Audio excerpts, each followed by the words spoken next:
Good evening, my fellow Americans. Tonight I want to speak to you of peace in Vietnam and Southeast Asia. No other question so preoccupies our people. Tonight I have ordered our aircraft and our naval vessels to make no attacks on North Vietnam, except in the area north of the demilitarized zone where the continuing enemy buildup directly threatens Allied forward positions, with America's future under challenge right here at home, with our hopes and the world's hopes for peace and the balance every day.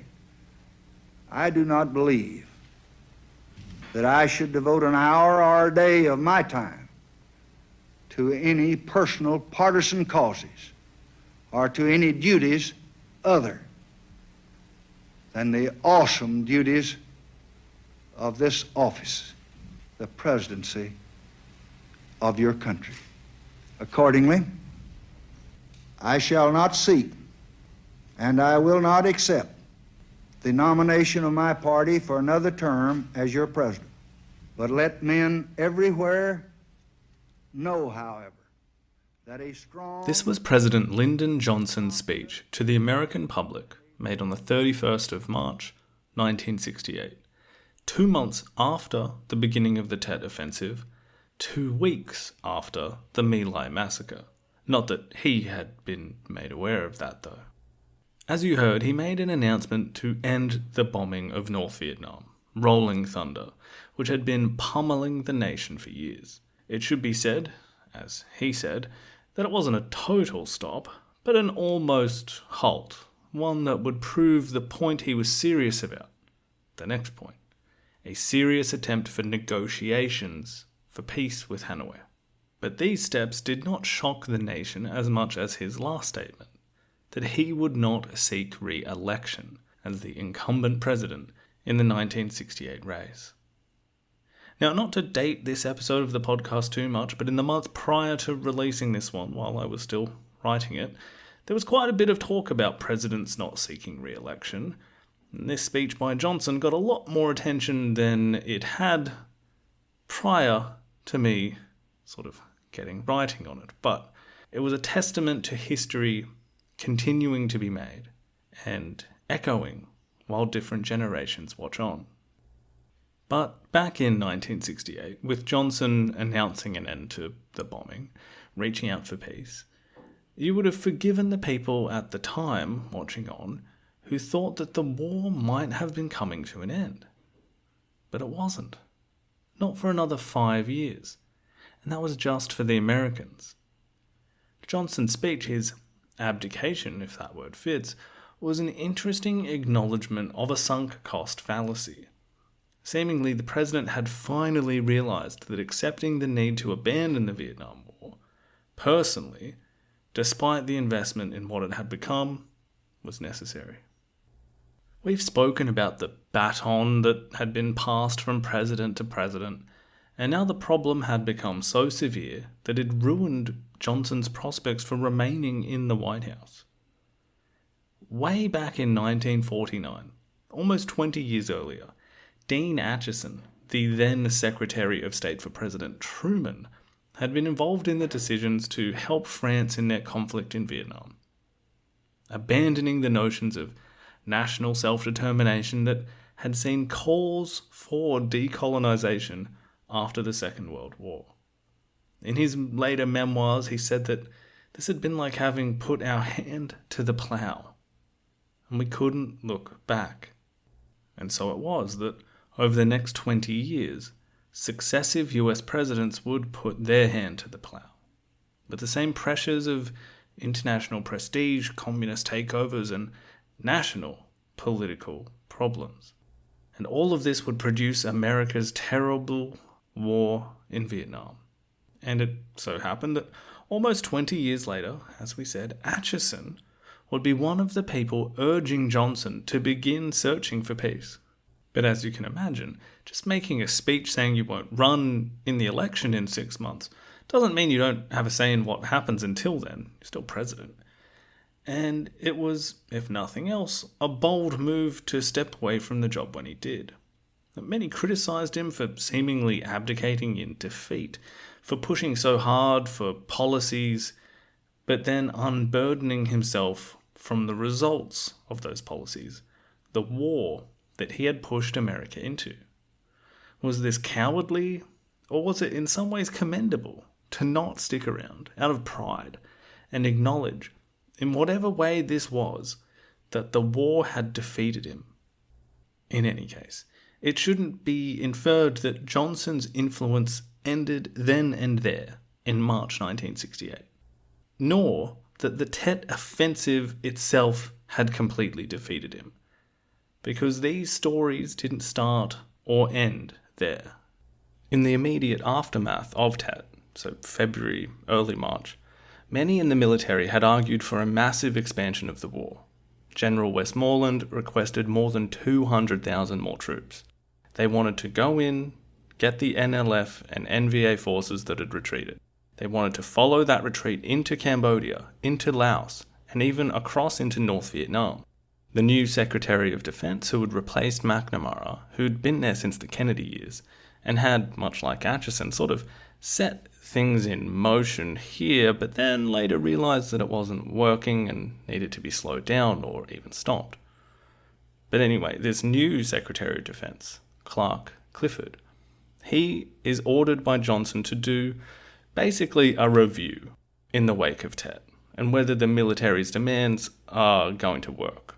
In Mark Atwood Lawrence's concise history of the Vietnam War, he says that Clifford had come to the same conclusions that had disillusioned McNamara, and on whether the expansion would work, counselled Johnson that he didn't think the US could win with double or triple the troops the military wanted. Whatever they were putting in, the Vietnamese matched it.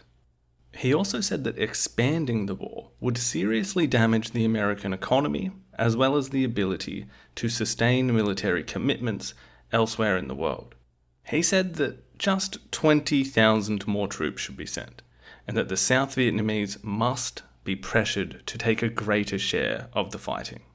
So again, this is in February and early March, and aside from Hue, the Tet Offensive initial wave had broken, the communists were weakened.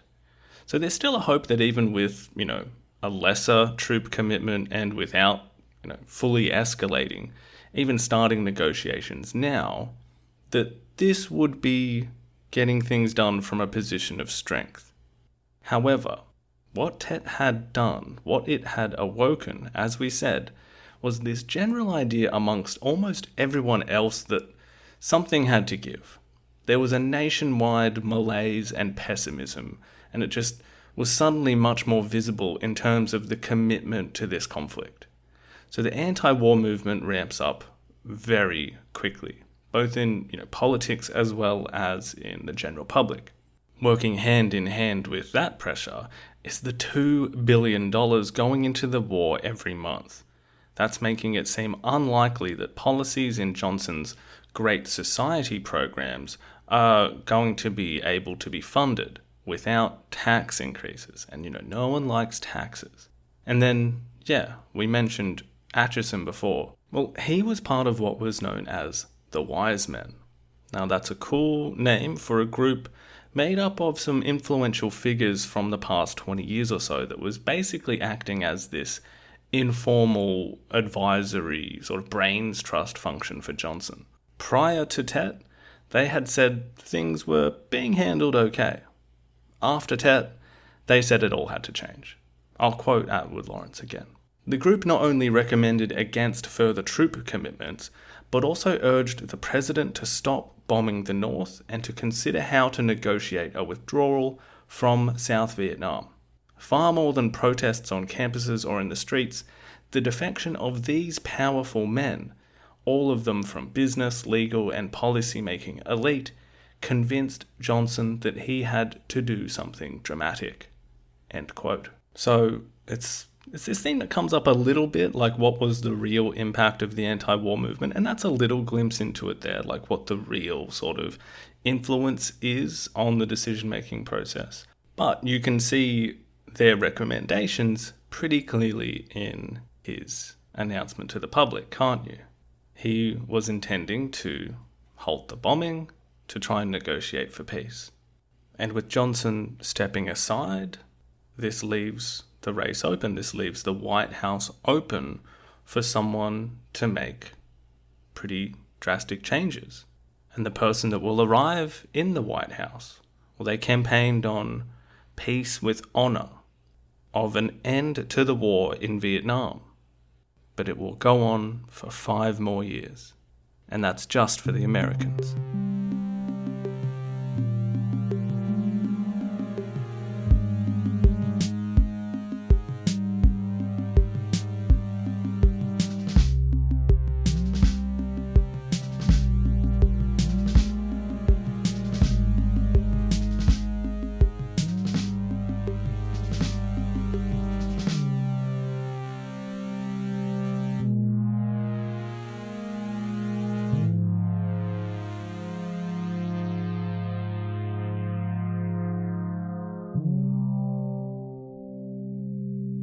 Hello everyone, welcome back to In the Shadows of Utopia.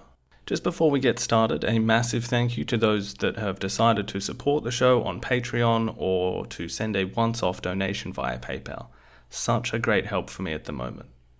Another quick update, I've decided to do a couple more YouTube videos. I'd kind of stopped doing them for a long time, but I felt like some people might like the new ones. They're looking at some scenes in the movie The Killing Fields and just going in and doing a kind of deep dive, like how accurate is this scene, that kind of stuff.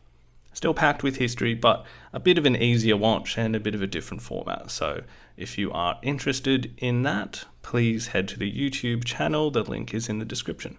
Aside from that, okay, well, you can tell from the episode title the kinds of things we are going to be talking about. This episode will cover the rest of 1968 into 1969, focusing back onto Cambodia, having now covered the crucially important Tet Offensive and the aftermath in Vietnam. And yes, by the end of 1968, there will be a new president, and there is a lot to discuss about Nixon, Kissinger, bombs over Cambodia. So, I won't keep you waiting, and we will begin this episode first in Cambodia. In the last episode we spent there, which was kind of mostly around 1967, just at the start of 1968, we discussed this sort of turning point for Sihanouk, where he felt that the communist side of the balancing act wasn't quite giving him what he felt was the necessary part of the bargain. The Cultural Revolution in China had made a big impact. Likewise, the Vietnamese communist offensives had seriously widened the use of Cambodian land to accommodate their efforts. And both of those supposedly friendly parties, the North Vietnamese, the Communist Vietnamese, China, they were both seemingly unable or unwilling to stop the Khmer Rouge, who had finally launched an armed struggle around the country. This led him into talks with representatives from the United States, following the visit of Jackie Kennedy, which would reopen the possibility of relations between the countries, and as we saw, allowed for the pursuit of Vietnamese communist forces in cross-border raids into Cambodia, the so-called hot pursuit that came out of the Chester Bowles meeting. But we'll begin this part of the episode with another major project that Sihanouk was focusing on.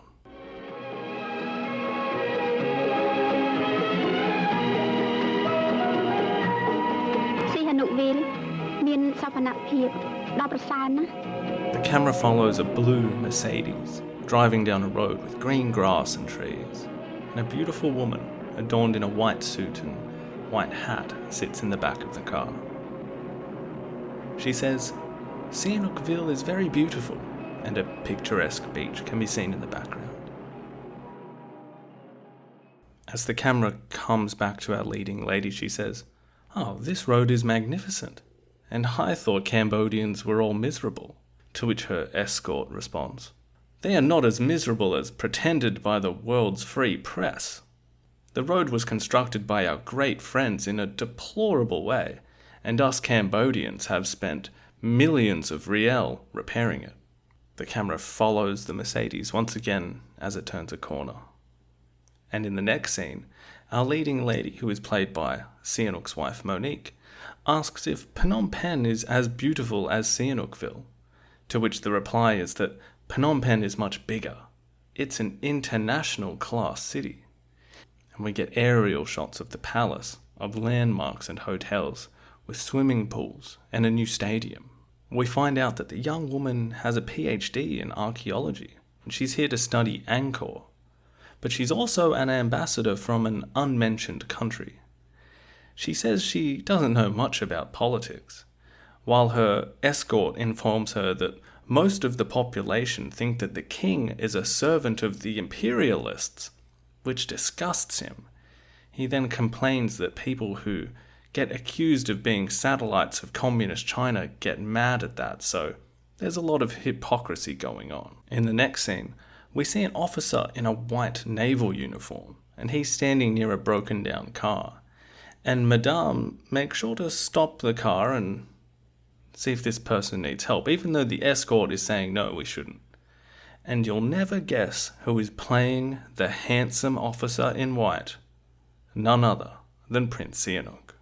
When she opens the door to ask if they need help, he begs pardon, that at the sight of this woman, he's lost for words, overcome with emotion.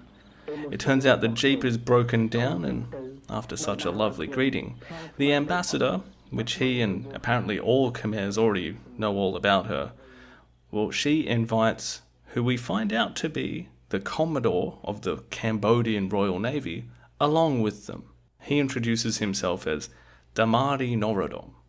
Within a few seconds, he lets her know that everyone is on high alert because of the imperialist Americans and South Vietnamese that are threatening their territory.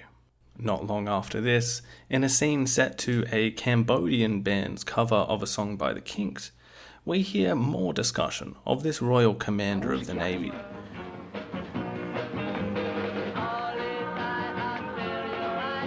It's one of those scenes fairly common in movies. It's sort of a party and he arrives, he steps out of the car and someone says, "Oh, who is that?" And within this group of people looking out, kind of chilling with some drinks, they say, "Oh, here comes the Red Prince. He only does favours for communists." But a French partygoer, who might be a diplomat or someone in the know, he calls that out. He says, "Oh no, I don't think he likes the communists any more than us. But he is very Khmer, in the sense that he practices what we call the politics of reciprocity. And in that regard, the activities of our great American allies put us in a difficult situation with the Cambodian people." Which is, again, a very normal thing to say at a party.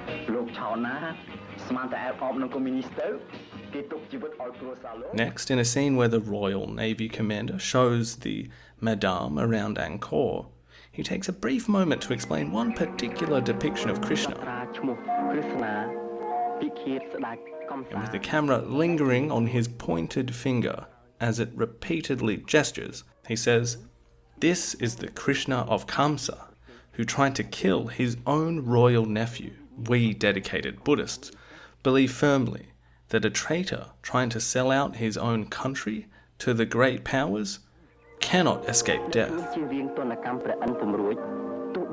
As this is explained, standing nearby is a general who's been introduced as the governor of Siem Reap province.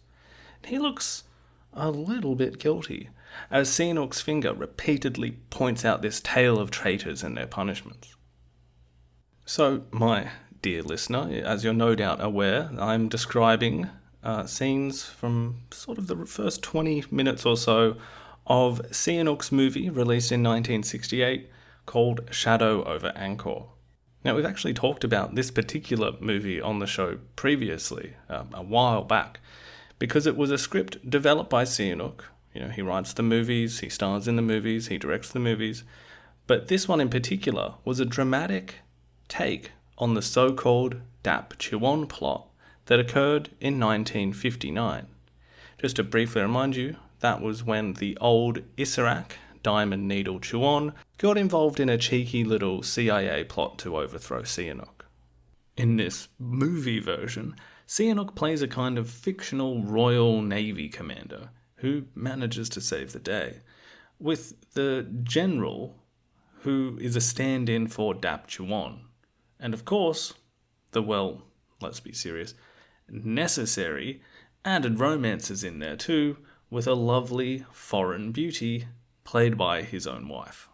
But as you can tell from some of the lines that I shared, Sihanouk's not exactly subtle with some of the political messages that he would like to make clear to the audience. It was a fun watch all in all, but it was interesting to place the writing of this script and his decision to make this movie exactly when he did, particularly as it's so glaring how he would like the real perception of him to be in line with how he shows himself in the movie. If nothing else, it speaks of a man who needs to know that everyone really likes him and thinks he's doing a good job. And this movie is an attempt to sort of address all different kinds of concerns and tell people that, like, actually, no, I am awesome. As we know, Sihanouk's been running out of rope to balance on for a few years now, and now he's wondering if he has somehow lost international support from a few of the socialist countries that he'd been pandering to, since he gave up the US financial aid and severed diplomatic relations. And now he's turning that back, given the outright civil war he is facing and coming from Cambodian communists. So he has this escort character complain that people think, the king is a lackey of the imperialists. And Sihanouk is hurt by that perception. And you can tell he hates almost like the cool rebels thinking he had sold out to the man. But then at the party, he gets across the subtleties of his maneuvering, kind of telling the really cool people at the party that he's not a communist either. He's just trying to make it all work for Cambodia. He's first and foremost Khmer. It's a little sad to think about this, as I'm not sure how much this was his real motivation, but thinking about him getting so tired from the real world he was dealing in, the real criticism, the way things wouldn't continue bending to his will like they had in the past, facing real problems, but retreating into films, writing this movie, starring in the movie, directing the movie, where he can live out a fantasy version of the history, where he single-handedly defeats the internal enemies and great powers who were trying to topple him, all the while showing off the Cambodia that he considers to be real, the pristine, lovely Cambodia, with Mercedes and swimming pools and fancy cosmopolitan parties and the Kinks playing. But that wasn't the reality for most of the Cambodians. And in this movie, Sihanouk gets the girl and saves the day, which was getting further and further from reality. But don't we all need escapes from reality sometimes? That's understandable. From your regular person's perspective, we all need our hobbies, we all need to relax sometimes. But not many of us are spending time on our hobbies when our day job is managing all of the problems of a country. And many of those problems are your fault, and many of those problems stem from the fact that you've ensured that you need to be almost single-handedly running the country and making all of the decisions. It's not ideal to be wanting to escape to the movies when you've got those level of responsibilities. So let's just have a little recap of exactly what is going wrong in Sihanouk's Cambodia. Firstly, economics. End of the road. Sihanouk's nationalisation of key industries in 1963, part of his initial turns away from the United States that culminated in 1965 with the official breaking up, the breaking of diplomatic relations. Well, that has basically not gone well.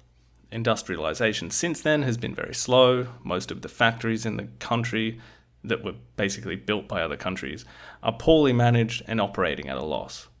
There are some factors there which mean that foreign investment is lacking at the same time that taxes on products coming in were high. So from what I can tell, there is a kind of isolated cul-de-sac of an economy. It was stagnating and plagued by corruption.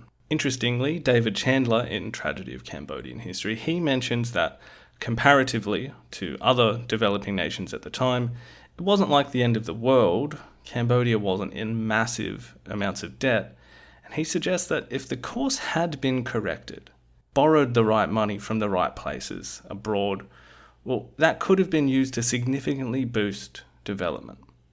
And I mean, he points this out like it was the personal financial portfolio of one person. Like if Sihanouk had made certain changes, if Sihanouk had made certain investments, it could have made things a lot better. However, again, when the majority of policies decided by the whims of one guy, a step-by-step program like that might not have come to his mind, particularly when he had his jazz and movies.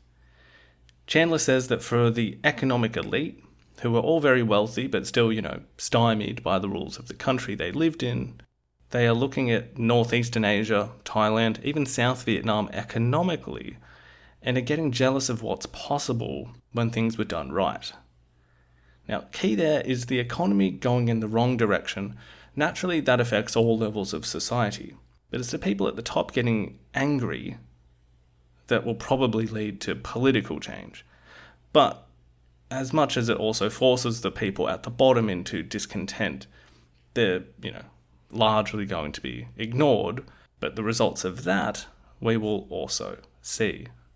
And Sihanouk's own policies are being negatively impacted by things outside of his control. We will give him that. Like we said with the start of the Sam Laut Rebellion in 1967, the rice being sold on the black market to the Vietnamese communists is, I think it was like a third of the budget basically just disappearing.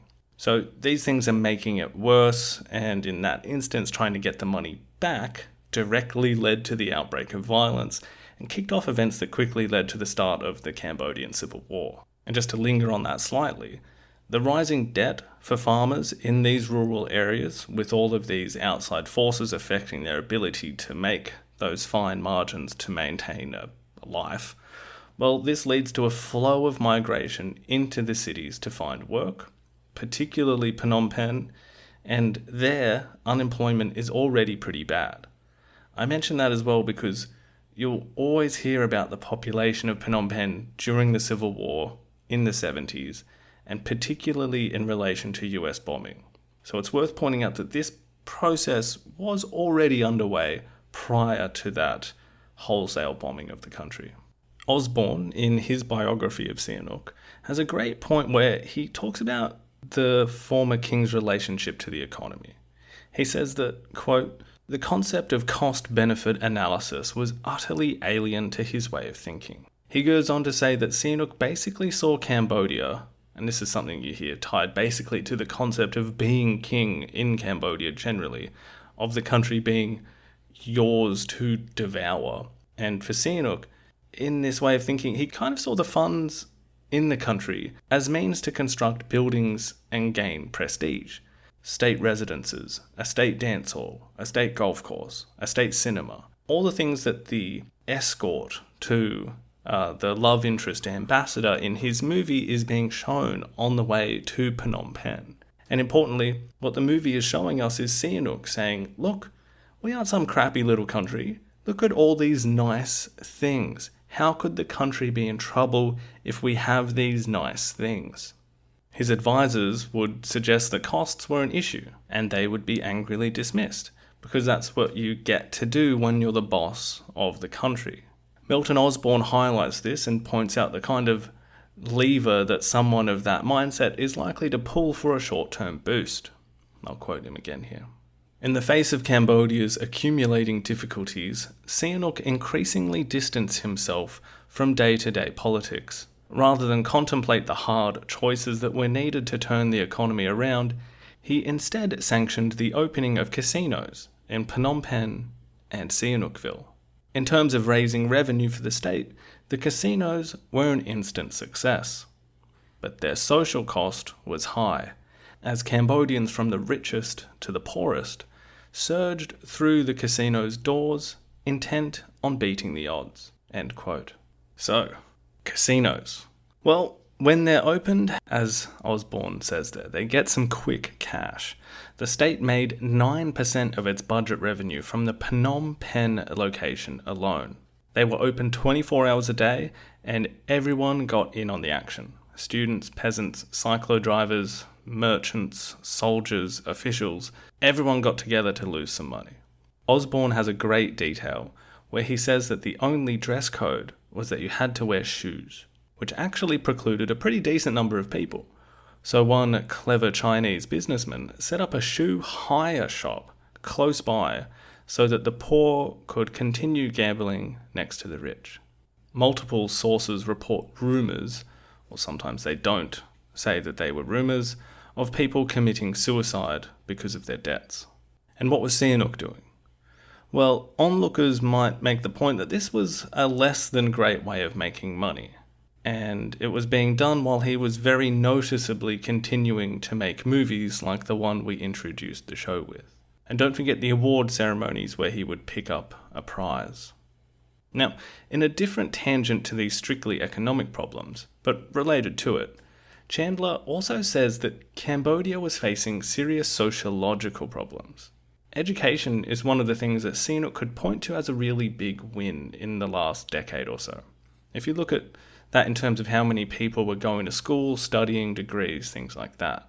As we've seen, the Cambodian communists have been making a lot of headway in the schools, lots of potential recruits coming through there.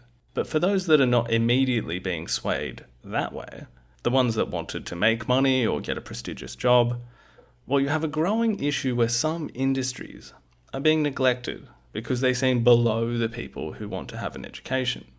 Perhaps a way to put this would be sort of blue-collar degrees, something like that, like an agricultural degree.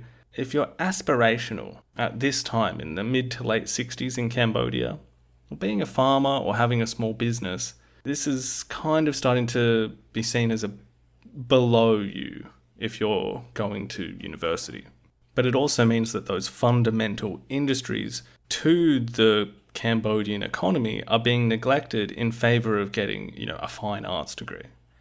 I think it's in Henry Kam's book about Cambodia where he mentions that even the students that are going and getting a degree in filmmaking, in Paris, are coming back to Cambodia and realizing there's only room for one director in the country, Sihanouk. The larger effect this is having, though, is that there is a severing of that link between rural and urban environments, even more stark than ever before, where the poor are getting poorer and left behind, and those urbanites are not really interested in that reality. But for them, their reality in the city is being stymied by a lack of opportunity as well. And corruption needs to be put into this picture as well, because you're having to grease a lot of palms to get anywhere. So what does this amount to? Well, you are getting growing dissatisfaction for the rich, for the poor, and for the educated elite, for regular students. But that list still has a few more serious discontents to add in on top of that. A decent swell was forming, and it was going to suck Sihanouk out to sea.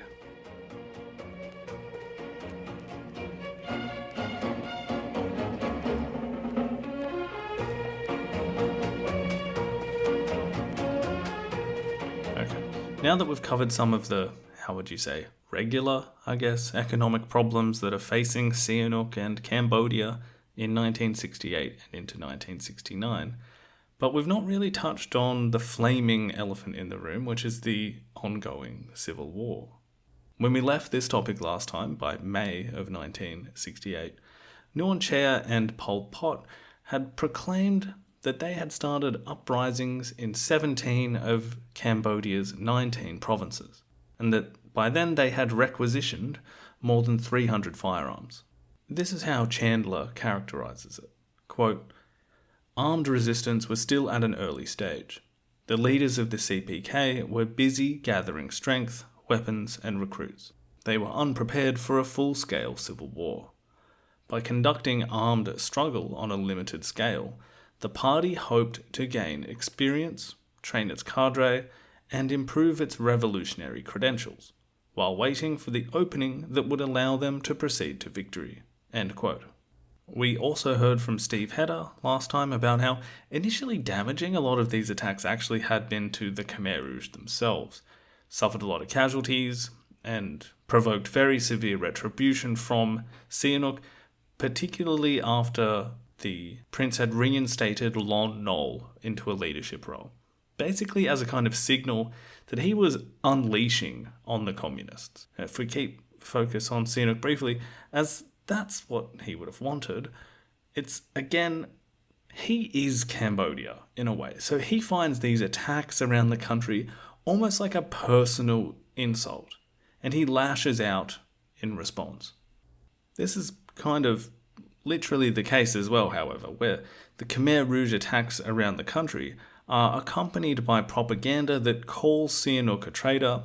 There's leaflets being distributed with similar messages, some songs, and remember, don't poo-poo a leaflet. That's the equivalent of, a fully fledged social media campaign today, or something similar. So what we'll do now is just have a bit of an overview of how the war progressed from the communist and Sihanouk's perspective from where we left off, sort of, like I said, early-ish 1968 through to around early 1969. As we said, nationwide rebellion. But while it's grand in scope, it's rather small in action. The communists are fairly easily brushed back or defeated after any initial surprise actions, leaving them all pretty disconnected from one another. Not actually that dissimilar to the Vietnamese communists and their Tet offensive, but obviously on different and much smaller scale. For instance, in 1 month, October 1968, they were responsible for 25 attacks in 11 provinces, and 32 people had been killed by the communists. And we touched on various events around the country that were met with brutal responses from the government, and you begin seeing regular reportage and pictures of severed heads being displayed as almost like a medieval level of violence. Two areas do have a bit more of sustained success, however: the southwest and the northeast.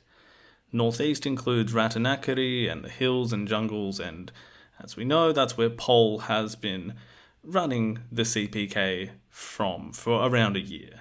They've got a lot of support from those upland tribes, collectively often referred to, I guess in the West, we'll often refer to them as montagnards, a sort of catch-all phrase that's used in a lot of different contexts. But there are a variety of ethnic groups, like the Jarai, Kachak, people like that. Those ethnic groups have had long-standing suspicions of, I guess you could say just basically of the rest of Cambodia a little bit, but particularly the kind of organised government from Phnom Penh that has had vaguely assimilationist or Khmerizationist, as Hedda says, policies. Basically, they are marginalised groups, and the CPK have come up there with a lot of respect for the way they are living, almost like a prototypical commune. So there is a romantic view of that for some of these educated communists who were aware of those larger historical progress themes of Marxism. Yang Sari, one of the top leaders of the CPK, will later say that the revolution really begins up there, which presumably wasn't meant about the civil war, but perhaps the realisation of the Cambodian communism in practice. He said that the hill tribes' people were faithful to the revolution, not commercially oriented, but they had class hatred. Basically, he's saying that these guys got it. And before long, much more of the population, including the majority lowland peasants outside of the cities, are going to be needing to get it as well. I think we went pretty deeply into that in some of the pre-TED episodes, so I won't remind you too much else about the sort of interactions with the tribespeople here, but the important thing is that in the northeast, the CPK is much more secure.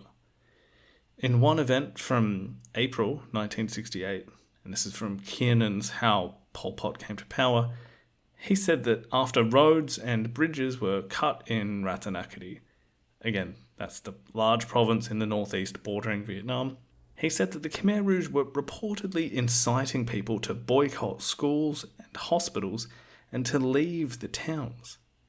So again, very early signs of what was to come, although Kiernan does point out that perhaps there is a bit of hindsight bias in in reading that in of, the Khmer Rouge already beginning to empty the towns and cities. But they are inciting people to do it. They're not forcibly removing them, although that had occurred in some other areas in the West during those initial uprisings as well. So a lot of these things are beginning to happen, even from these quite early points. So what are the leadership looking like? What's the general way that the CPK are working at this time? Well, the shift into armed struggle had made communication a bit harder from, the top down, from the party centre, as they call it, to the zones and the individual leaders that are taking control of those areas. So estimates at this time in late 1968 is that they probably had less than 2,000 armed guerrillas, and this is supported by a much larger amount of unarmed peasant villages. While the northeast is kind of their stronghold, and Pol will double up as the zone leader there, taking responsibilities off of Ieng Sari for a while, he leaves Office 100 to be closer to areas in the province where the insurgency was gaining strength. Elsewhere, areas where there was sustained fighting, those are being handled almost like a redo of the war against the French. So areas where the Isarak had been traditionally strong, and some of those leaders are old school Viet Minh, old school Isarak, they're kind of left to their own devices. Well, to an extent, they have an overall idea of what the party line is and what their directives are. But as we said, communication is difficult. So there's a degree of, do what you think needs to be done within the parameters that we've set. Particularly when, it's on the opposite side of the country. So, Northwest, Battambang, for example. Philip Short points to this as an example of a divide in the party. And I would consider it almost like a generational split, but not necessarily where age is the factor. Almost like a cultural split, I guess. The big difference is that, you've got Pol Pot, Ieng Sari in control of this northeastern zone. You've got Nuon Chea, who is sort of managing things in Phnom Penh and travelling around. But most of the other zone leaders are old school Isarak, uneducated, certainly didn't have degrees from Paris. In Australia, where I grew up, there was this kind of divide between country and the city. And I wonder if it's a similar dynamic here at play sometimes. Like, oh yeah, the city boys are here. What did they have to say about this? Sao Pim, leader of the Eastern Zone, and remember his name, he'll be quite important later, but Short has a quote of him saying, "Those intellectuals only have posh city homes and theory." End quote. Basically like the difference between the word gets thrown around a lot, but a typical warlord and the more, the other guys are like, yes, well, I have a membership with the French Communist Party. That's the kind of divide we're talking about here. Sao Pim was remembered as a big drinker, and that drinking increased along with his apparent depression that the situation in the East wasn't going that well. And if we remember sort of how Pol had gotten to the leadership position, remember he was the understudy of Tu Samut, who was a monk who had joined the Indo-Chinese Communist Party before it was split down its national lines by the Vietnamese, and he was in a quite high position when Pol joined him in the jungles in sort of 1953. But until then as well, Pol, he had this relatively nicer upbringing. He was still from a peasant farmer background. That shouldn't be forgotten, but this was a peasant farmer family that had a bit more rice paddy, and they had a family connection to the city that afforded their children some more opportunities for education, things like that. And, he had done some trade school stuff, and he had that 1 year in Paris where he was studying radio electricity before the student Marxist activities really took over his life.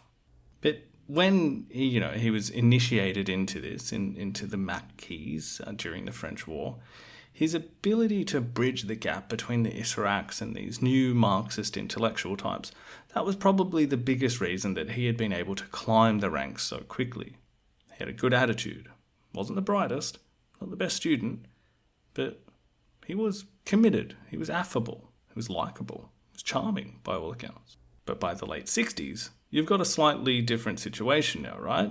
there's a national civil war going on, and you are getting a lot more people joining the cause from different backgrounds. And there's a split. What can we say? The ones used to, living a bit more tough, living on the land a little bit more. And then, as we said, mix that with, the hundreds of students, for example, that had been co-opted into the movement in the cities. Or even someone like Doik, who we introduced a few episodes ago. He was, he was basically a mathematician doing a degree, but he also was a committed revolutionary. And all of these different groups, they kind of had to exist in this new revolutionary movement. Short has an interesting story from one of the teachers who joined the Khmer Rouge around this time. And they head to Tar Mok's headquarters, which is kind of in a mountain base in the west of the country. And I'll just quote the whole experience that he gave. Quote, "I'd been told that Mok's base was very well organised, just like the Chinese revolutionary bases during the Civil War. There was even supposed to be electric lighting, decent lodging for cadre, officers with typewriters. I couldn't wait to get there. What did I find? Khieu Sampan, Ho Yuan, and Hu Nim. Oh, remember, those are the so-called three ghosts that had escaped their open sort of political careers in Phnom Penh once it became clear that Sihanouk was probably going to have them blamed and arrested. People assumed they were killed." So he's seeing these three guys. Back to the quote. "They were almost unrecognisable. Nim had lost most of his hair. Hu Yuan was, who used to be so well built, was as thin as a nail. Another comrade lay beside him, shivering and groaning with fever, talking deliriously to himself in French. The bodyguards were asleep on a bed nearby, under which were stocked provisions of dried elephant meat. They all had skin diseases and kept scratching themselves as they lay on top of our one, very tasteless source of protein. When I saw all of that, I became as light as cotton, and my liver flew out of my body." End quote. So yeah, pretty grim scenario to be walking into if you're used to the finer things. But, and I'll paraphrase Philip Short here, it basically makes the case that there was a degree of graft, and I know it's incongruous to say, given, I know what group we are talking about, but there is a sense of stick-to-itiveness. I'm sure, like the odd couple, the old school and the new school, the city and country, as I said, but both are determined to do one thing: carry out a revolution, and that the struggle itself is bringing about that camaraderie and strength. They have a belief that communism was the wave of the future, and that they were on the correct and righteous path, that despite differences there was still a class struggle, a unity of the oppressed, and now they had this nationwide, struggling, but united revolutionary movement. And it's just one of those things to keep an eye on. Just keep in mind this idea of the patronage strings, the kasai, that links the social fabric of Cambodian society. I mean, in reference to, Short's idea of, I guess you could say, cracks in the movement, or maybe something less sort of obvious than that, but sort of when you build something and there are sort of weaknesses in the foundation and how that might manifest later in, I guess, one of the larger arguments in the historical sort of discourse about factions within the movement and how that sort of led to, I guess, and certainly for Nguyen Che and Pol Pot and what they thought was the need to, purge massive numbers of their own forces.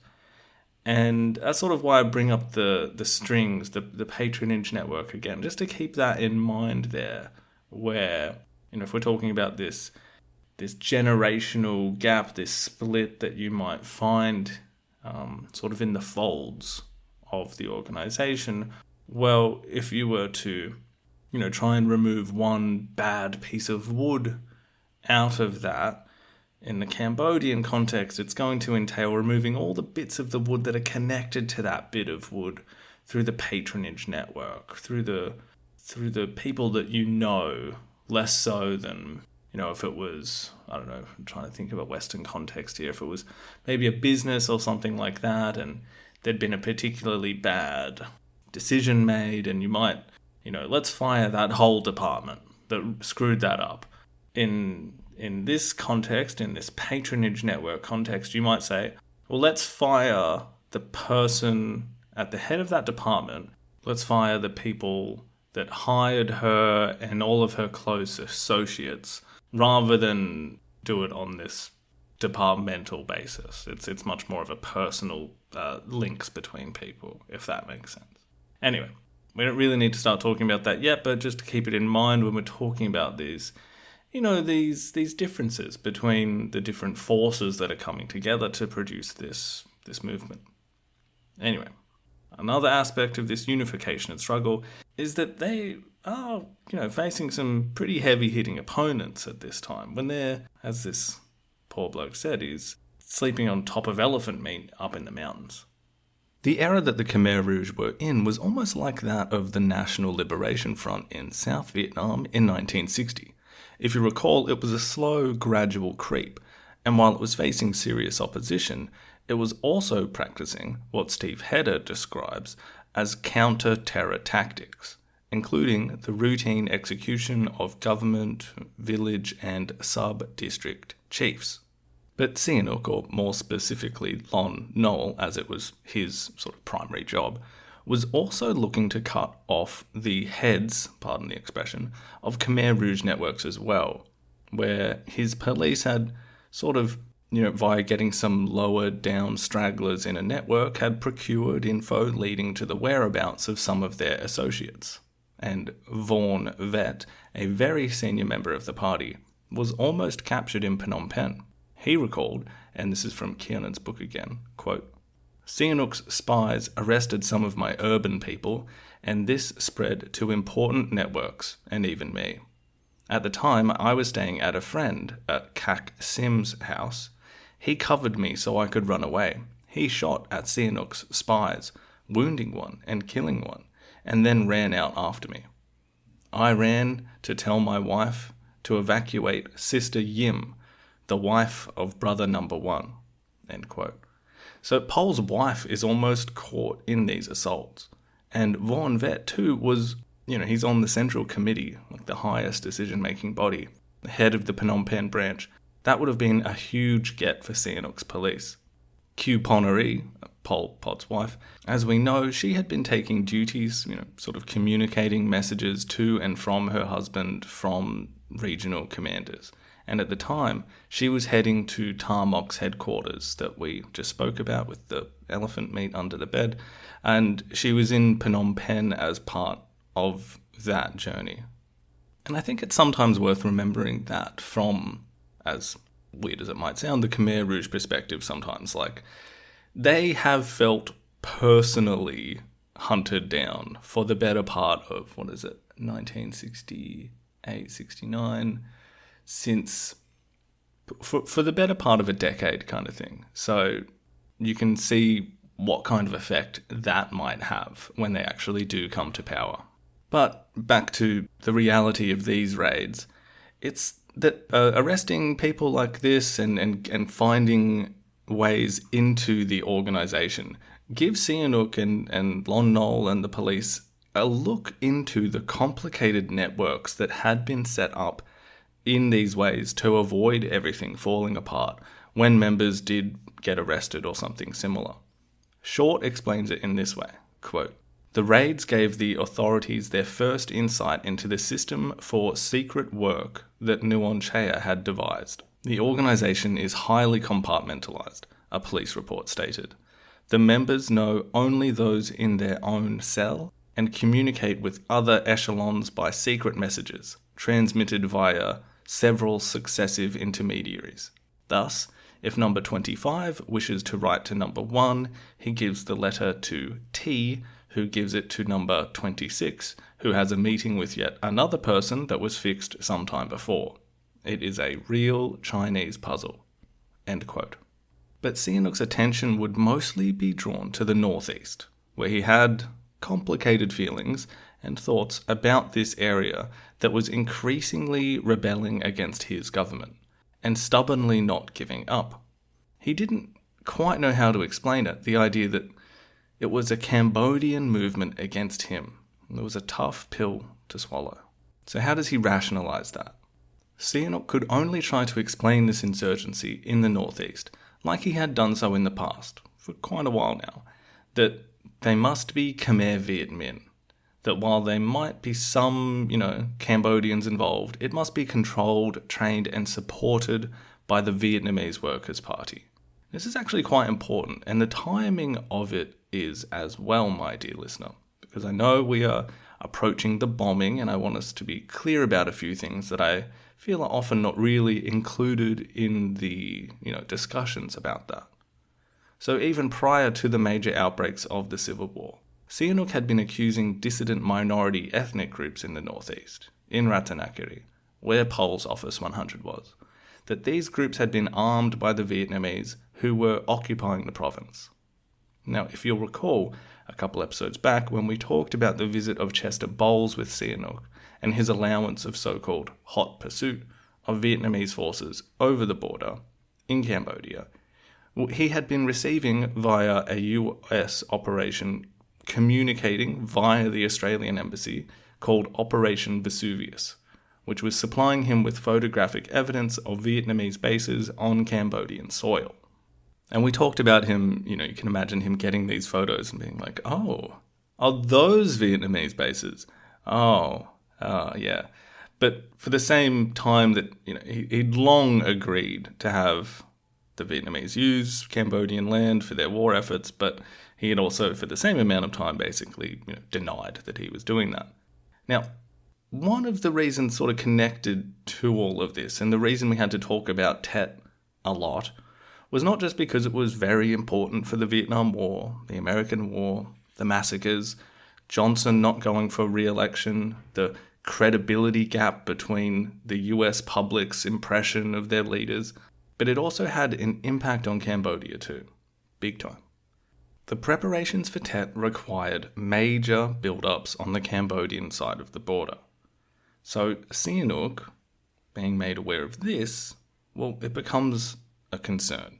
He's got that tightrope, remember, but this huge rise in Vietnamese bases maybe leads him, along with a few other factors that we've mentioned, to be open to talking to the US again.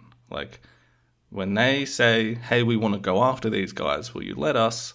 And they say proof of what's there, this is maybe the time when Sihanouk finally says, okay, maybe enough is enough. Maybe I need to sort of give this to the US. And remember, after Tet, which failed, even though the Vietnamese communist leadership is calling it a major victory, but militarily, with the ferocity that the NLF and the NVA were being pursued after Tet, remember that's what My Lai was all about. Well, what part of these operations, where there's a battalion, we know that they're weakened, we need to go after them, well, where do you think a whole bunch of those forces who had attacked from inside the Cambodian border went back to after the offensive broke down? This goes a fair bit beyond just the Ho Chi Minh Trail that is so well established and that we all know about the Ho Chi Minh Trail. This is a lot more than that. This isn't just sending some things down a path in the jungle anymore. These are massive bases. So by September 1968, there are at least 9 Vietnamese bases in Cambodia, 3 in Ratanakiri and Mondulkiri, and a transit facility at the end of the Ho Chi Minh Trail, 6 further down south, 2 logistics bases near a larger headquarters, and at the tip of the so-called Parrot's Beak in Svay Rieng, a sanctuary in Snuol district, and another in Kompong Tmai. These estimates from French military analysts, and I'm getting this from Short's book, state that at any one time, there were perhaps 6,000 Vietnamese soldiers on Cambodian soil. This is toward the end of 1968, as we said, September, so please make a mental note of that. What effects is this having? Well, one is that Pole's insurgency is profiting from the proximity to these stronger, better equipped Vietnamese units. While there was still no official support from the Vietnamese communists, who had basically said, stop the armed struggle, wait your turn, support Sihanouk, we need him. Well, naturally, in the midst of the intermingling of all of these troops on the Cambodian side of the border, there are some military benefits that come from that for Pole's Khmer Rouge. Maybe there is some trading here and there for weapons. The Ho Chi Minh Trail, it's right there. It's a pipeline of guns from one point of view. So the ability to sort of dip your hand in here and there afforded some much needed firepower for the CPK, whether that was trading or stealing. But remember, this isn't officially sanctioned weapons support by the Vietnamese communist leadership. This is just sort of a byproduct of their proximity. And there is also a confidence factor in hit and run attacks where, you're running back to a spot with heavily armed and very well trained troops. Again, still not official support. You can imagine the Vietnamese troops, like I said, better trained, better armed than Lon Nol's army. So this might be one of those instances, and we've used this metaphor before, but a kind of dynamic where the CPK and the Khmer Rouge army are the little brother to their Vietnamese comrades. And the little brother is at the point where he is, smacking someone over the head, running back to where his big brother is. And even though the older brother is completely disinterested, you're still getting the effect of having the person chasing them see the more intimidating sibling and, back off. But perhaps the biggest effect this will have, it's this intermingling, yes, it's the sheer presence as well. But for Sihanouk, you've got a serious military Vietnamese presence on Cambodian soil. And that doesn't sit well with him, nor with the Cambodian military. In September, a personal envoy of Lyndon Johnson arrived in Phnom Penh to make another visit. Like with Chester Bowles, but now Sihanouk's representatives are much more open to US assistance. So this is almost 8 months later? The problem is much more clear for them. I'll quote from William Shawcross's book, Sideshow.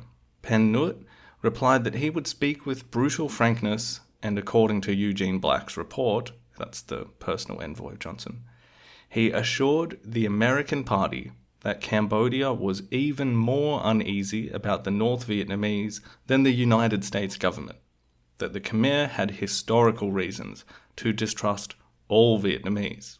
End quote. From that, I think that is important to linger on.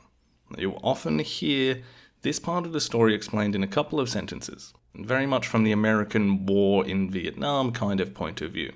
But what would we call the communist Vietnamese presence in Cambodia at this point? If it had somehow crossed the line, figuratively and literally, I suppose, to the point that Sihanouk felt he hadn't bargained for this.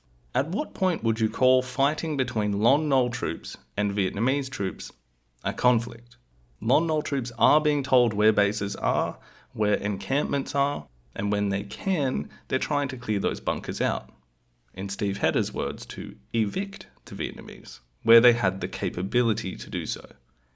The implication being that they mostly didn't have the capability. So how does one characterize that presence? And what is a response that could be mounted? Just to play devil's advocate slightly, if you drop all of the extra baggage from this, the cultural baggage, the Cold War stuff, if this was just, hey, I don't want your armies in my country anymore, does that imply that those armies had invaded? It just got me thinking while researching this part of the show that this bit right before 1969, and it's pretty crucial context for what happens next. So, 3 things. We've got Sihanouk presuming that much of the insurgency he is fighting against under the umbrella of the Khmer Rouge is being done so via the Vietnamese communists. They're sort of merging into one thing in his mind. And this is a personal affront he is facing. Being called a traitor and an imperialist, which, hurts his feelings, as well as needing to have all of these people killed, this challenge to him personally, but this general area toward the east where he feels that the insurgency is at its strongest, well, he's putting this in terms of that's just all the Vietnamese. And we've seen how the people who he considers enemies are treated. Now, to an extent, he isn't wrong. The CPK is getting some protection from the Vietnamese. They owe a whole lot ideologically to that movement. They are working in quite close confines together in that area. But, as we know, they are separate entities, and the Khmer Rouge themselves resent not being given the support they think they should be getting from their comrades. If you asked Pol Pot or Nguyen Che, they would have said, no, we are not Khmer Viet Minh, not at all. And lastly, Tet. Tet has brought a huge Vietnamese military presence onto Cambodian soil that's going well beyond just funneling arms down the Ho Chi Minh Trail. Lon Nol's army is unequipped to fully deal with that, even if they are given a spot on the map by the Americans who say, yeah, we've got evidence they're here, you can go after them. Sihanouk is still mostly powerless. He's chucking more and more attention into movies, his economy is in the dirt, he's getting more right-wing opposition, the commercial elite aren't happy either, and people in lower social classes, but educated, are more likely to be sympathising with the Khmer Rouge. But, even with all that being said, and we will repeat this a few times too, it's going to become quite important, Sihanouk still remained a legitimate and popular figure in the eyes of the majority of the Khmer peasantry. And at this point, he had still managed to keep Cambodia out of the war in Vietnam. Not that it was completely out of it, and not that his country hadn't, devolved into a nationwide civil war as well, but for most of the people, they weren't at war. The war was in Vietnam. The war was in the outskirts, in the countryside, and that is doing a lot of heavy lifting for Sihanouk's popularity with the vast majority of people, and we'll still have historians looking back and saying that that was a commendable thing that he had managed to do up until this point. So that's things at the end of 1968, which is when Nixon will enter the White House. Now, before we have a patented musical interlude and a deep dive into another part of this history, I want to just take a moment, before we get all American-centric again. If you're aware of the story of Cambodia and the Khmer Rouge, there's a very high chance that you came into your knowledge of that story through the lens of Nixon, Kissinger, the bombing of Cambodia, the invasion of Cambodia, and the subsequent rise of the Khmer Rouge. It's basically the movie. It's the Killing Fields movie perspective on the whole thing. That is a way of starting the story that, if you go back to the second episode of this podcast, I make a point of saying that there are different ways to look at this historical journey. In the first introduction episode, I gave a very, a fairly boilerplate, simple, standard, basic introduction to the fall of Phnom Penh, and a brief bit of context on how we got there. But next, I made the move to say, let's actually do this journey from two different points. The points that people will often experience as they travel in the country, which is often through the gates of Angkor and then the gates of S21, or vice versa. That's a big picture move, one that took me a lot longer to get around than I thought, but I think one that incorporates a longer look back at some influences and historical circumstances that informs all of the chaos of the late 60s and the 1970s. I guess that was a shift between this being a podcast about the Khmer Rouge and more a podcast about Cambodian and relevant world history that aims to explore how the Khmer Rouge happened. Starting the story at Nixon, Kissinger, bombing, and Khmer Rouge, well, as you can tell, you do tend to centre the story quite a bit on a Western perspective. It's the equivalent of someone telling a story about something that happened to someone else, but making sure that most of the story still revolves around them. Much like the movie, The Killing Fields, where you don't hear Pol Pot's name, you don't even hear Sihanouk's name. It's a great movie, an important movie, but it has a slightly narrow focus when it comes to explaining what had happened. But you go and watch the videos on YouTube, or listen to the commentary track I did for more just about the movie. That's enough of a sidebar. Let's see how Nixon got into the White House and what his effect on the Vietnam War and Cambodia is going to look like. As we look at America, we see cities enveloped in smoke and flame. We hear sirens in the night. We see Americans dying on distant battlefields abroad.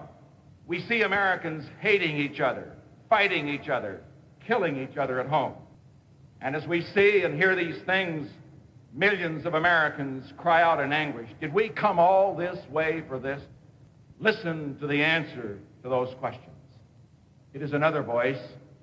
It is a quiet voice in the tumult of the shouting. It is the voice of the great majority of Americans, the forgotten Americans, the non-shouters, the non-demonstrators. They're not racist or sick. They are black and they're white. They're native-born and foreign-born. They're young and they're old. They're good people. They're decent people. They work and they save and they pay their taxes and they care. When the strongest nation in the world can be tied down for 4 years in a war in Vietnam with no end in sight, when the richest nation in the world can't manage its own economy, when a nation has been known for a century for equality of opportunity is torn by unprecedented racial violence, and when the President of the United States cannot travel abroad or to any major city at home without fear of a hostile demonstration, then it's time for new leadership for the United States of America. Okay, folks, and that was Nixon accepting the Republican presidential nomination in August of 1968. So around 6 months after Johnson had declared he would not run, and Nixon was going to be up against the Democratic nominee, Hubert Humphreys. Now, Johnson's speech back in March, it's not like he packed his things and left the office. He still had a lot of time to affect the war, and he was. He switched out the US commander in charge of the war, General Westmoreland, for General Creighton Abrams. Their approach was to create more security for the South Vietnamese population. The focus stopped being on search and destroy missions and more toward driving the Viet Cong out of populated areas and setting up boundaries that they could sort of pacify any communist influence within that given area. One aspect of this was called the Phoenix Program, which was brutal and I suppose more effective, if that's the right word, in this context. And Atwood Lawrence's book says here that through these Phoenix operations and intelligence programs, they killed eventually more than 30,000 communist insurgents, which really broke the back of many of their networks and methods of taking villages and operating. And if you remember the whole fish in the water sort of symbiosis that they were aiming to achieve as part of their liberating of these areas, well, the casualties that they're taking, that they're suffering, started forcing the communists into having to be more coercive with the populations that they were trying to exist within, and in a sense depend on, both for recruits as well as for things like collecting taxes.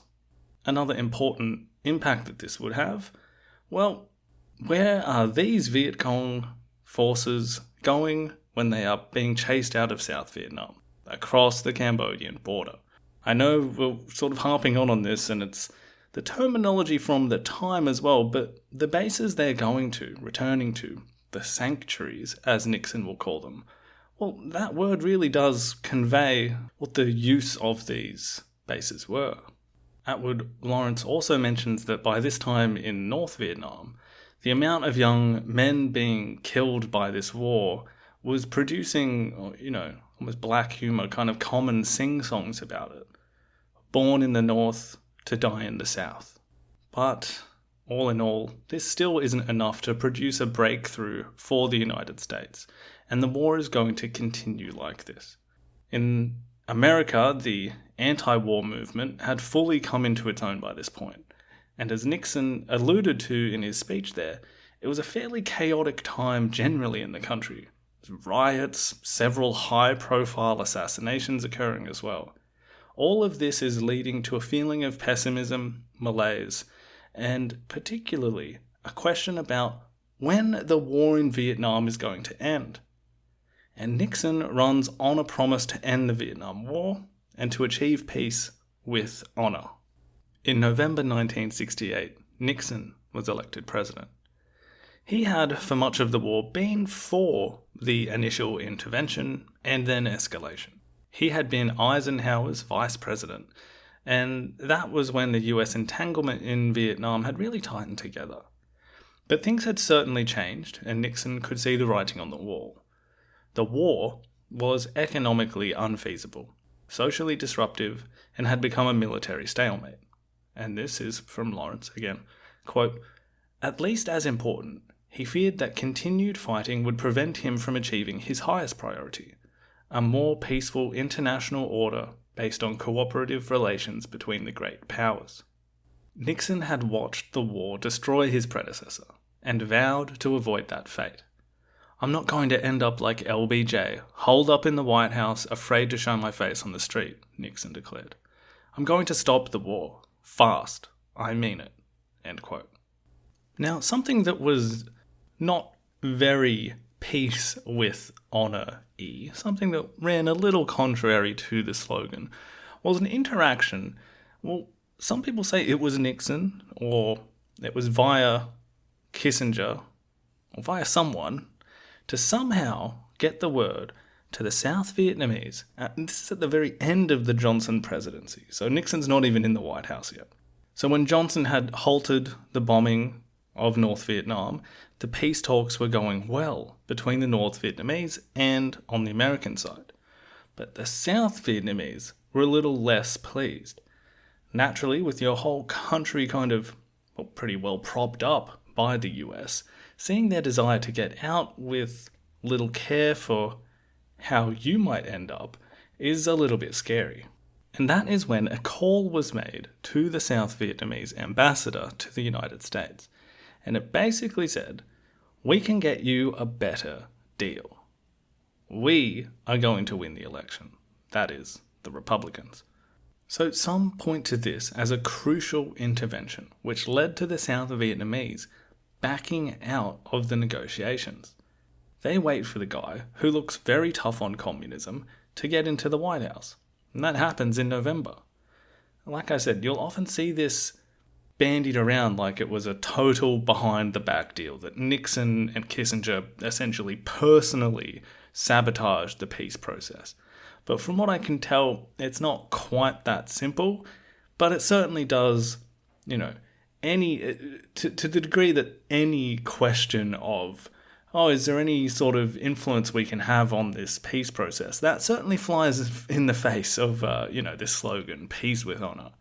If part of that is just making sure you get in there to make the peace that you want to make and get any accolades that you might do from that. But we also need to remember that it's not all just what the US wants. The South Vietnamese are looking out for their country to keep existing as well. They have agency. But with hindsight, when you look at Nixon's moves in Vietnam and Cambodia, you really do see that the slogan, peace with honour, well, it was just that. It was a bit of marketing. And it will be proved a fiction.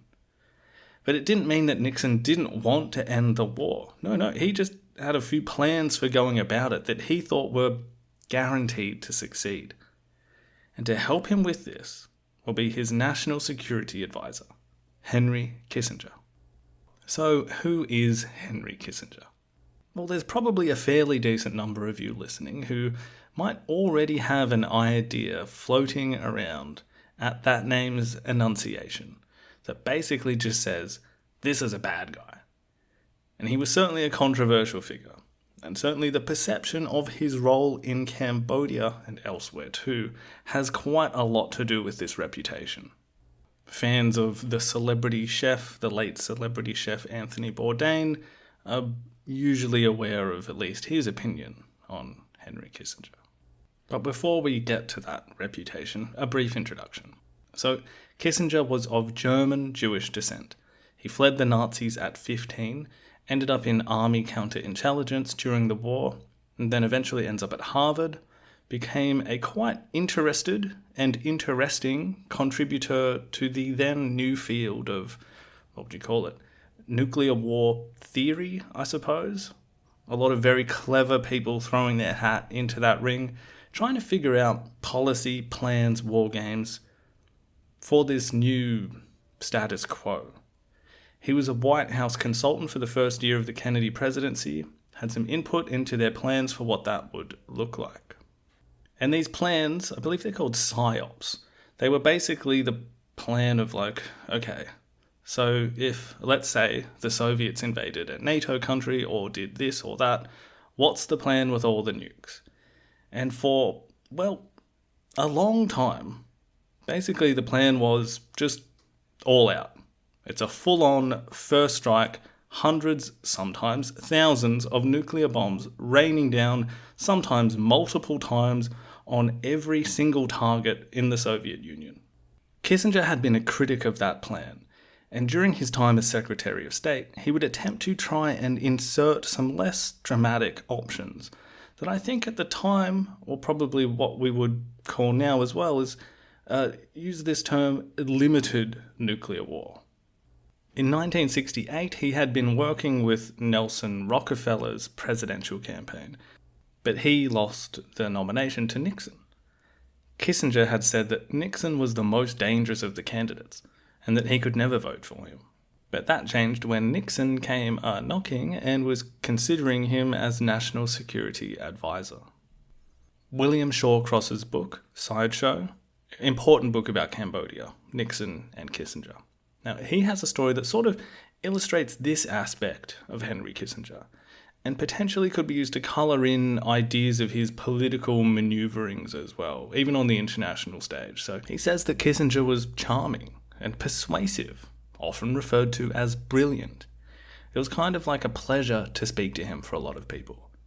But conversely, he quotes a Harvard economist that wanted to remain anonymous, and he said that Kissinger appeared at Harvard to be terribly inconsiderate, terribly self-centered, the most single-mindedly self-serving, ambitious individual who cultivated people only for the good they could do him. When thought of in terms of that international relations idea of realism, Kissinger, he basically seems to embody this personally. In terms of Vietnam, in the years prior to getting into office, he seems to me to have had a pretty realistic assessment of what was going wrong there. He had travelled there in the mid-1960s, seen that the methods weren't really working, and that the South Vietnamese political situation was a big part of why it was failing. He also, like just about everyone else who was seriously thinking about it, and Johnson's in this category as well, McNamara got there as well, they were all thinking at some point, yes, but we are in it, and we can't just pack up and go because being defeated out there looks really bad. It's a bad reputational hit to leave, makes the US look weak. And remember, all of these conversations in hindsight really must be put into the context of not knowing the future like we do, and having very tricky conversations about the reality of policies and escalation, and what if we do this and what if we do that, with nuclear war as a potential in any of those deliberations. Kissinger had written in an article for Foreign Affairs not long before he was in the Whitehouse, and this is from Sideshow as well, I'll quote it here. And he says that American policy mistakes were clear, saying, quote, "We fought a military war. Our opponents fought a political one. We sought physical attrition. Our opponents aimed for psychological exhaustion. In the process, we lost sight of one of the cardinal maxims of guerrilla war. The guerrilla wins if he does not lose. The conventional army loses if it does not win." End quote. He had also realized that Tet was a political win for the communists, even if it was a military defeat. When Nixon was campaigning for presidency in 1968, he claimed to have a secret plan to end the Vietnam War. The thing was that he didn't, though. What his plan ended up being was actually pretty much what Johnson had begun doing in that same year.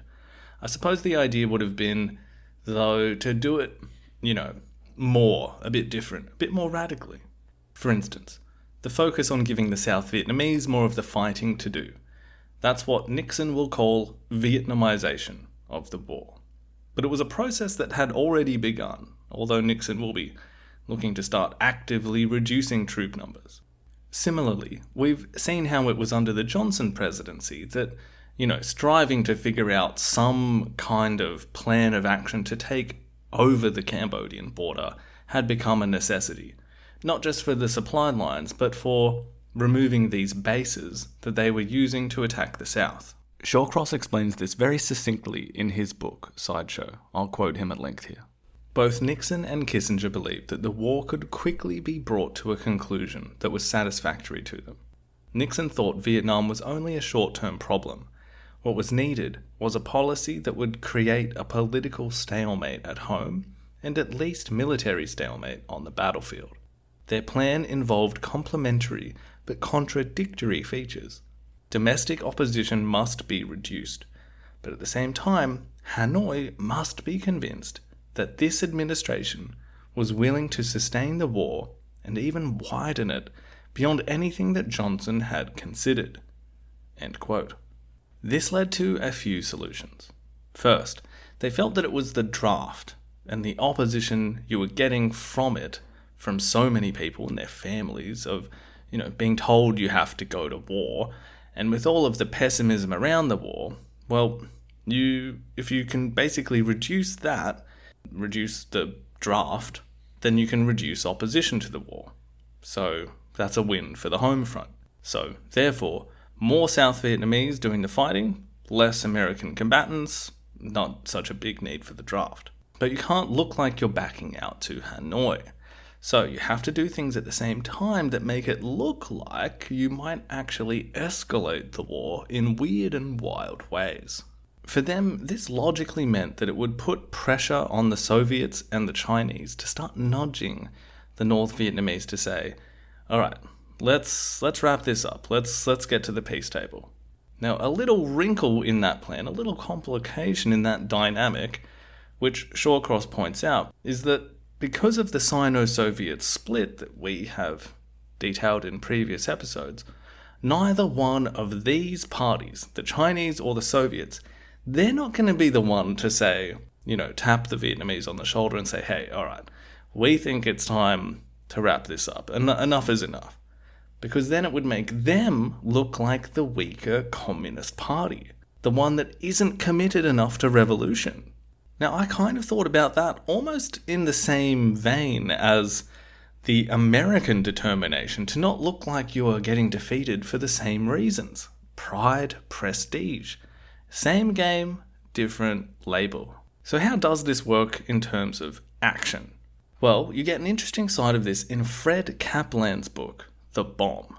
Great book. It looks at all the different presidencies and their policies on nuclear war, and the strategy, and all the things that go into that. Absolutely terrifying read. Very interesting as well.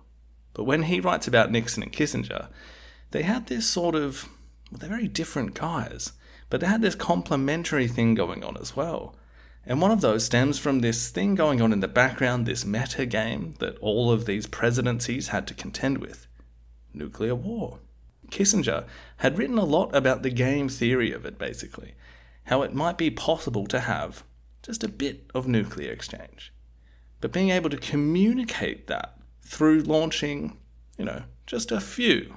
It's like creating the finer points of an unspoken language of complete destruction.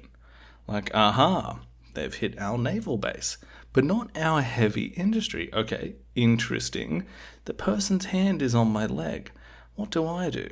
Okay, well, I'll just send 1 or 2 nukes to an air base, and maybe one over here that will take out an important but not vital piece of infrastructure. Okay, so that's the kind of thing. That's this crazy language of nuclear war that people were trying to develop.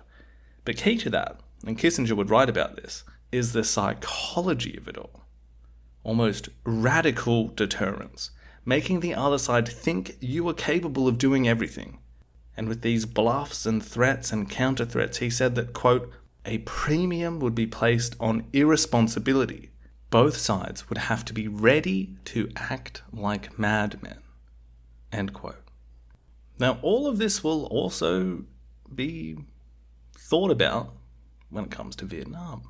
It wouldn't be the first time that considerations of using nuclear bombs in Vietnam had been made, going all the way back to Dien Bien Phu.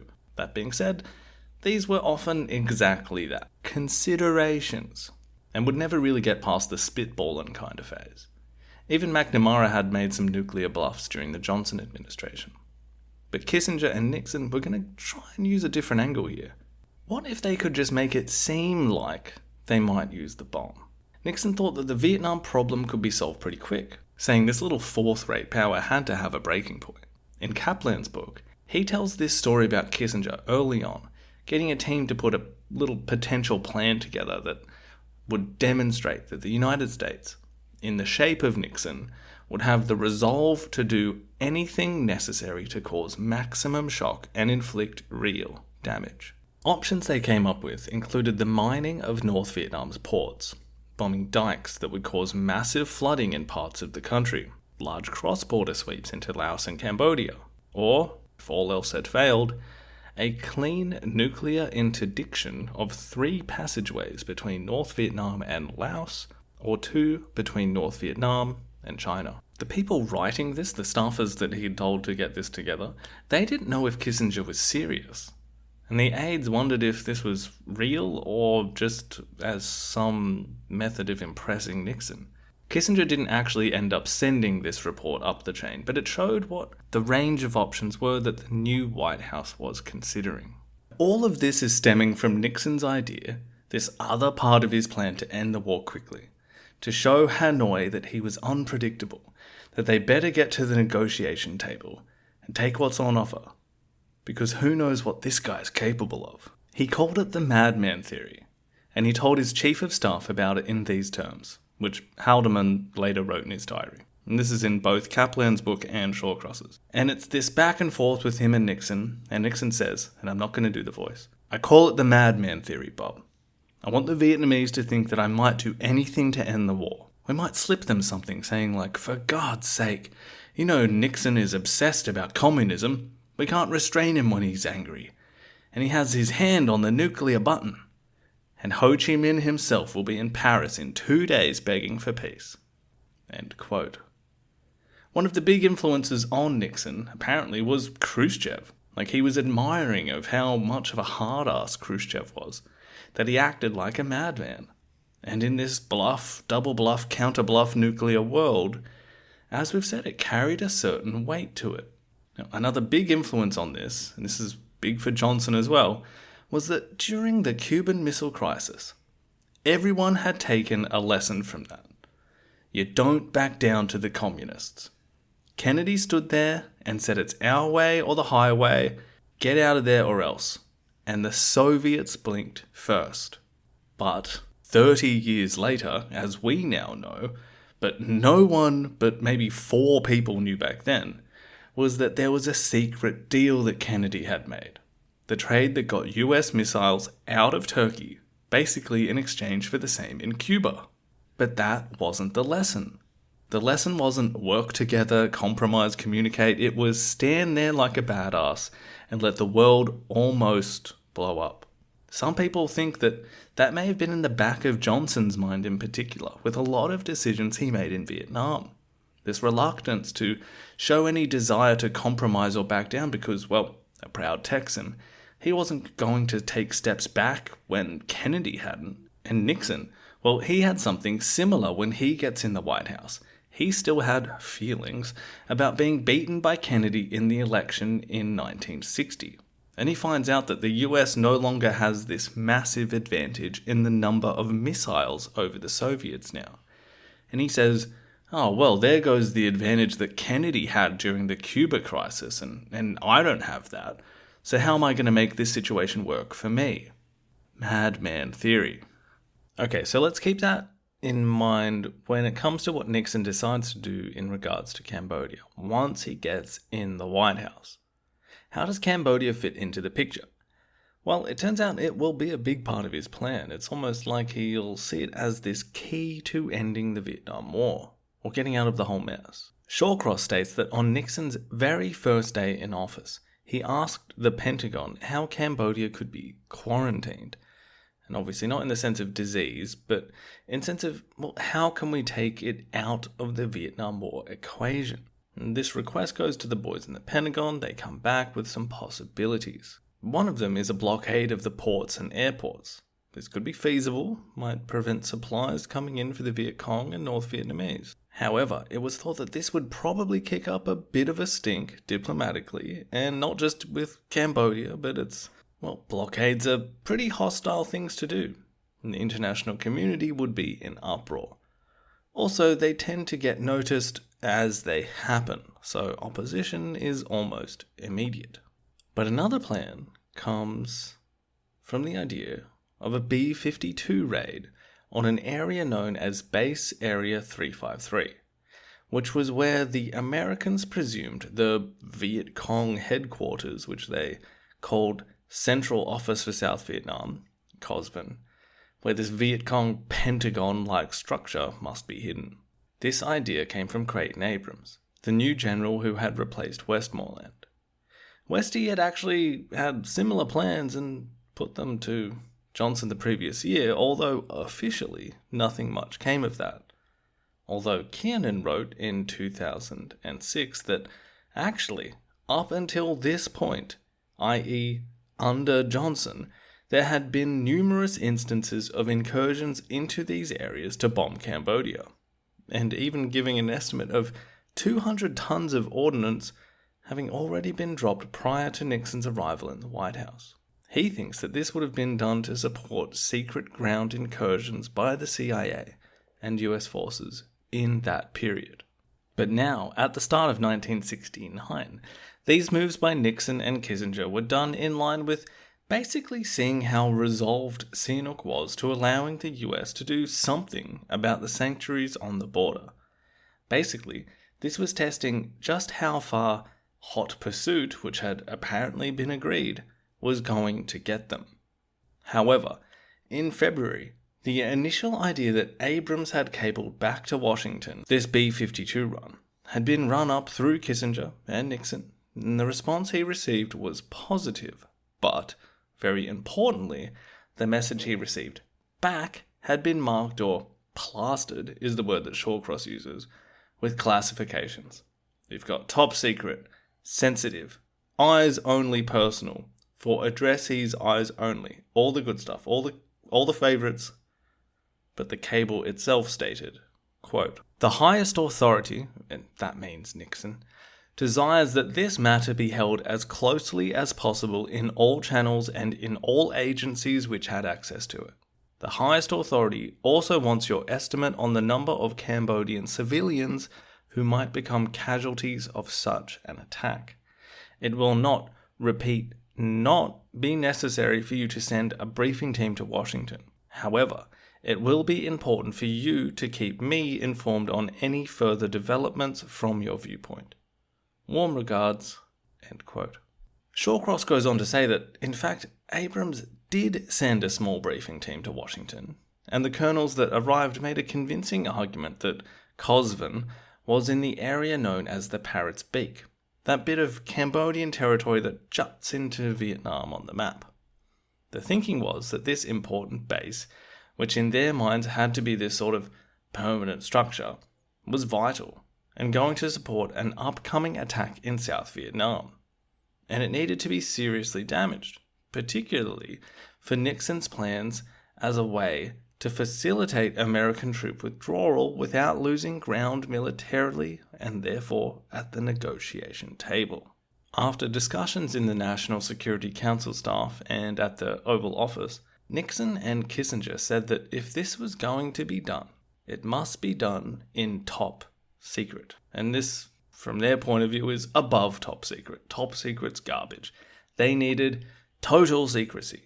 The president repeatedly gave this impression. The Joint Chiefs cabled Abrams and said that plans could be made for a strike as early as the morning of the 18th of March. This message was sent prior to any official, final decision being made elsewhere. The codename for the operation was Breakfast, as a nod to the timing that the initial Pentagon briefing had occurred. Creighton was briefed on how to answer any questions that may come up about the bombing, such as how it was to be repeated in the bombing summaries that took place in Saigon, where it would basically say, yeah, we did one close to the Cambodian border, and if anything, if any questions came up from that saying, hey, there are reports this was on Cambodian territory, he was to say nothing. He would neither confirm or deny, and just say that this would be investigated. The cable also mentioned how sensitive this operation was, and that anything to do with this was not to be discussed with unauthorized individuals. On the night of the 17th, the pilots at Anderson Air Base in Guam were briefed on their normal targets in Vietnam. Then, the pilots who were to be diverted were told privately to drop their bombs on a set of different coordinates. Between 3 a.m. and 7 a.m. on the morning of the 18th, 48 sorties, which as far as my military lingo goes, apparently refers to 48 individual aircraft, which does sound like a lot. Perhaps some circle back, I'm not sure, but they were tasked with this bombing, the strike on what they thought was Cosvin headquarters. I'll quote Shawcross directly here because his writing is superb. Quote, "At this point they entered the war zone and came under control of the ground radar sites in South Vietnam. But even now, there was little reason for concern. There were no enemy fighter planes to harass and chivvy them, no anti-aircraft fire, no ground-to-air missiles. A ground radar controller watched on his radar screen as the planes in cells of 3 approached the target. As they did, so he counted down the bombardiers with the words, 5, 4, 3, 2, 1, hack. 20 times that night, the ground controllers, sitting in their air-conditioned hoochers in South Vietnam, cans of Coke or 7-Up by their elbows, called out, hack. 60 long strings of bombs spread through the dark and fell to the earth faster than the speed of sound. Each plane load dropped into an area, or box, about half a mile wide by 2 miles long, and as each bomb fell, it threw up a fountain of earth, trees and bodies, until the air above the targets was thick with dust and debris, and the ground itself flashed with explosions and fire." End quote. This first mission of the breakfast bombings, what will later be collectively known as Operation Menu, after each mission gets a code name, like lunch, snack, dinner, and dessert. Well, this first one, secrecy-wise, was a success. The press didn't pick it up, and Sihanouk, as Cambodia, did not speak out. Even the Chief of Staff of the Air Force was not informed. So what happened next? Well, Shawcross says that given that single B-52 raid that had initially been requested by Creighton Abrams, because that was done within this guise of how important it was for taking out Cosvin and these other sanctuary areas, well, it kind of seemed like if you've already done one, maybe you could kind of do some more. Maybe you should actually do more, which is the kind of reasoning you, my dear listener, might give yourself once you break a diet or something like that. I'm just going to have one cookie. And then after that, it seems like you probably should have the rest of the jar. Suddenly, after one, the rest of the jar actually seems like a good idea.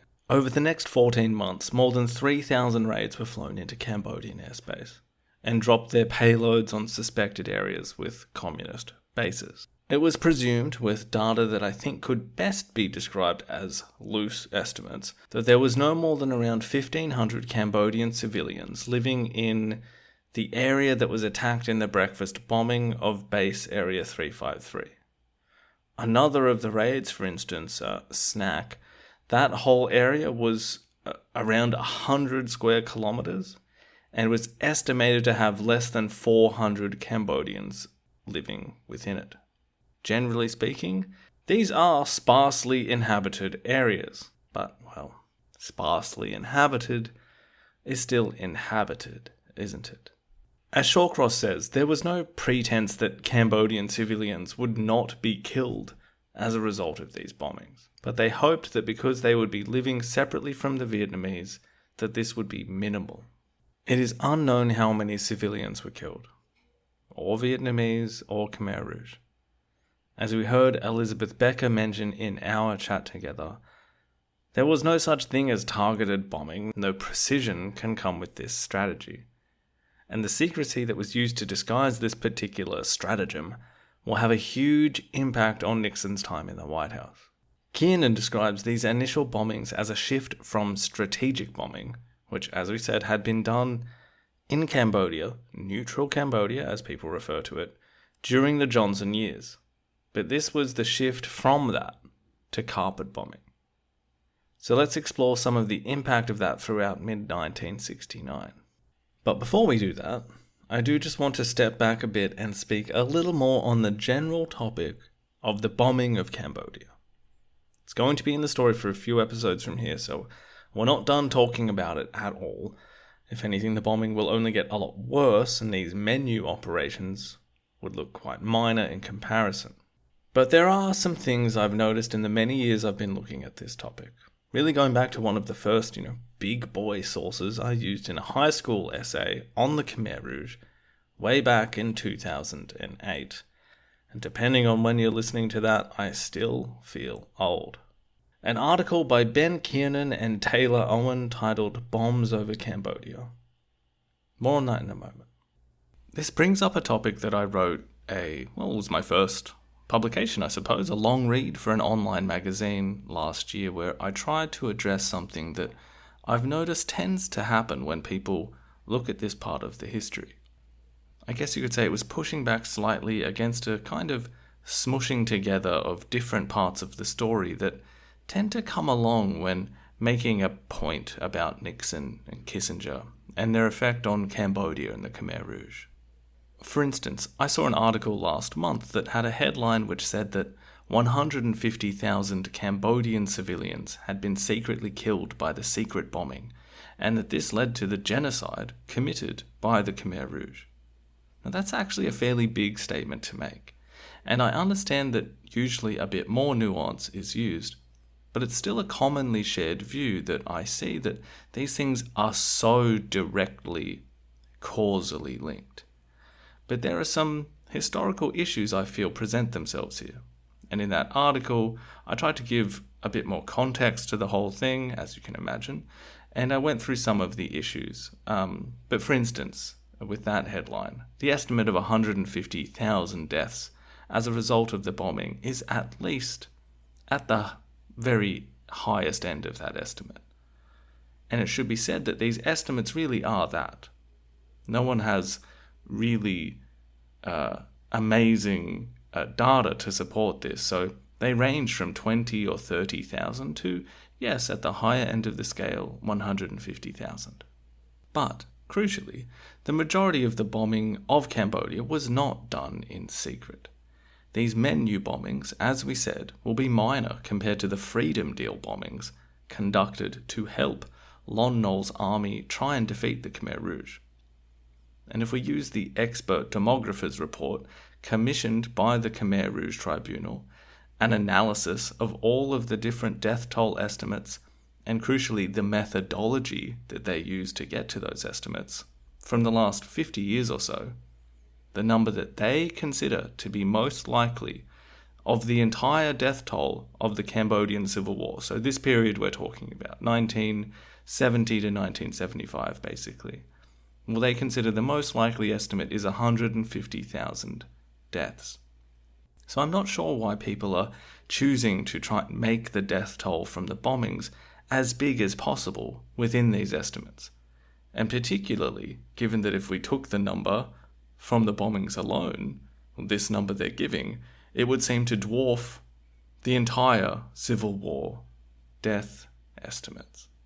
Now, I guess my point in the article was to just say that the reality was horrific. So there isn't much purpose, I feel, in overdoing it there. You can just point to the facts themselves.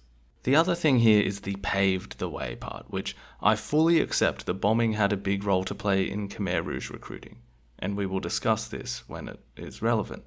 And I will obviously say that the country certainly wasn't safer for the majority of Cambodians due to the bombing. It's certain that, as we said, tens of thousands of people will die as a result of the carpet bombing. But for instance, in the article I wrote, I wanted to just contextualize that part of the story a little bit more by making it clear that Cambodia wasn't exactly the paragon of stability prior to the Nixon presidency, which I think we've covered pretty well over the last few episodes. Lastly, the recruitment factor. Articles like the one I mentioned, Bombs Over Cambodia, they do have good examples where you can point to these B-52 raids being used in propaganda and in recruitment. It was certainly a factor. However, the impact of a certain deposed prince who like to make movies needs to get equal, if not significantly more attribution on that recruitment front. But we will get to that in later episodes as well. I want to say, though, that none of those arguments I made in the article, none of them were denying the arguments that Henry Kissinger should be considered a war criminal, or denying the tragedy that the bombing and the absolute horror that it inflicted, or as we shall see, the futility of the bombing, or even just from a military standpoint, the bad strategy of that action. I'm not denying any of that. Another thing that I notice comes from a certain angle of talking about this, particularly this Kissinger plus Nixon plus bombing equals Khmer Rouge genocide. Look, I'll be fair, there is often more nuance put to the argument than that, but sometimes you will just see it suggested as this notion of American responsibility for the crimes that the Khmer Rouge committed. And while I agree with the general idea of, hey, if there's no Vietnam War, there's no Khmer Rouge, that's a perfectly reasonable counterfactual. But it is a counterfactual. It might be accurate, but if you start playing that game, what role do the Chinese, the French, or the Vietnamese communists have in that picture? And most importantly, what role do the Cambodians themselves have in the picture? That's the focus. That's, don't take agency away from anyone. It's like I said in the article. There are a lot of different hands with a lot of blood on them. And removing any modicum of guilt from the Khmer Rouge themselves, I don't think serves a worthwhile purpose. Okay, lastly, on this topic, the number of bombs dropped. The article I referenced before, the one I used in my high school essay, in it, Kiernan says, quote, from October 4, 1965 to August 15, 1973, the United States dropped far more ordnance on Cambodia than was previously believed. 2,756,941 tons worth, dropped in 230,516 sorties on 113,716 sites. End quote. Well, given that the estimate up to that point was around 450,000 tons, he goes on to say, quote, previously it was estimated that between 50,000 and 150,000 Cambodian civilians were killed by the bombing. Given the 5-fold increase in tonnage revealed by the database, the number of casualties is surely higher. End quote. So that's a staggering number. 2.75 million tons of ordnance, more than all of the bombs dropped by the Allies in all of World War II. Just on Cambodia. Staggering number. Also, not a correct number, and based on misreadings of the database he was referring to. Now, the reason I bring this up is because the bombs over Cambodia article might be one of the first things you see when you start Googling the Khmer Rouge and the bombing, and it's still prominent on the Yale Genocide Programs page on Cambodia. This is why you'll often see that 2.75 million tons number still shared today. However, a few years after that original article was published, Kiernan issued a revision stating that the number was based on misreading the numbers in the database and referring to the work done by another academic out of Sydney. In another article referencing the revision, which honestly is a little tetchy in the way that academics can sometimes write to one another via these articles, it shares emails that were sent back and forth regarding the number and its incorrectness. He says, again, that he got the number wrong. But what you don't usually see are these other articles being referenced. Just the first one. Particularly because it was this quite short magazine article with a big graphic showing all the bombing sites and having that 2.75 million number right there. So I hope this doesn't sound too pedantic, but a 5-fold increase in the number and it being shared so much that it becomes the de facto accepted total, well, I it's not very historically accurate, is it? So, if you, my dear listener, if you see that big number, just know that it was given without reading the subsequent revisions. I'll link all of the articles in the show notes to you can go through this yourself. But like I said, there is much more to say about the bombing as we go over the next few episodes. A truly horrible set of circumstances. But as we broached the subject in this one, I felt that it was probably a good time to get ahead of it, address it, and I noticed it come up quite a lot, so a bit of a bugbear for me, but let's get back to the story. It should be noted that it does not seem apparent in any written evidence that Sihanouk was ever made specifically aware of any bombing raids before they were made.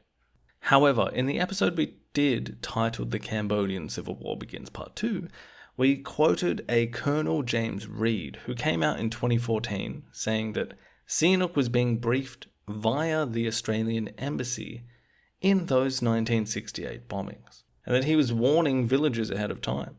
But whether that continued with Nixon, I don't know. I doubt, considering the premium on secrecy. But I guess it's a little hard to judge. And Sihanouk's compliance with these secret bombings is hard to say either way. We can say that he did not speak out publicly against them. But as many historians have suggested, this may have just been because it wouldn't have been prudent for him to do so. He was stuck in the middle of a rock and a hard place, and even though we've noted many instances of Sihanouk's volatility, his capacity for violent rhetoric and emotional outbursts, we've also seen how he can be a quite shrewd political operator at times as well.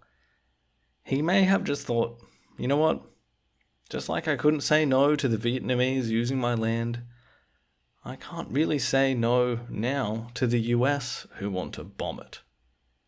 But in both instances, he looked to get some benefits out of the arrangement. With the Vietnamese, it was assurance on borders, basically asking them not to help out the native communists too much, and some hopeful assurances that everything would be okay for Cambodia if the communists ended up winning the Vietnamese Civil War, which he, predicted. Similarly, now that the US is doing this, well, he keeps quiet.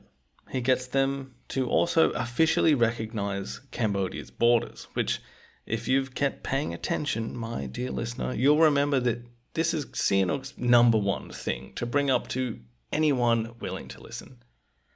And as I was saying before as well, I think, it's just my opinion, but I think by 1969, Sihanouk couldn't care less about those people who were living in the border areas with Vietnam, getting hit by those Operation Minute bombings.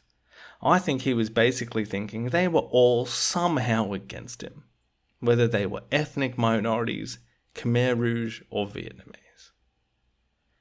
And through whatever combination of him sticking to the US throughout this, it also leads to the resumption of diplomatic relations between the two countries in July 1969. So what did the bombing do for Nixon and Kissinger? How did this proclamation that he would have the war over in 6 months once taking office, how did that end up? Well, not so good. Basically, his simultaneous attempts to escalate the war in order to quickly end it, including the bombing of Cambodia, didn't come to much in 1969. The communist Vietnamese basically see what the strategy is, particularly the Vietnamization angle, and they think, well, if the US troops are becoming this important psychological part of this for Nixon, well, you know what we'll do? We'll try really hard to just be better at killing US troops in the meantime. In August, when Kissinger meets the North Vietnamese representatives for the first time, he says, look, if nothing gets done by November, quote, we will be compelled, with great reluctance, to take measures of the greatest consequences, end quote. So this is Madman theory in action, right there. It's a lot of or else. But by the end of the year, it was still having no effect. Peace with honor had not come so quickly as they had hoped, nor had Vietnam been the short-term problem they thought they could fix. Before the year was over, Creighton Abrams, who had initially proposed the B-52 raid on Base Area 353 that became the Menu bombings, well, he said it had failed in its purpose to destroy Qosvin, as well as the sanctuaries over the border. Later, people would realize that they hadn't really considered the fluidity of what they thought this Qosvin base thing could be. They thought it was this fixed place, rather than something malleable and movable. But the most pressing effect was that the communists had simply moved further into Cambodian territory. The Vietnamese presence, initially something that Sihanouk had been acquiescent in tandem with the Chinese military resources coming through the western port and funneled to the Ho Chi Minh Trail, this further incursion would push some within the military to a breaking point. Recall just how much historical animosity there is between the Vietnamese and the Cambodians. Think of it even between the Khmer Rouge and the communist Vietnamese, who are supposedly ideologically aligned. And if you thought that was a divide, well, think about the conservative or the right wing of Cambodian politics. Think about how much they might find this intolerable. And soon, this other, very influential group would turn against Sihanouk. And now you have the opinions of people who think, okay, the economy is in tatters. There's no jobs, no opportunities. And now there's a war creeping closer. And our hereditary enemies from the east are on our land. Well, soon, very soon, time would be up for the prince. And for Pol Pot, a great opportunity was about to present itself. I'll see you next time on In the Shadows of Utopia. Goodbye.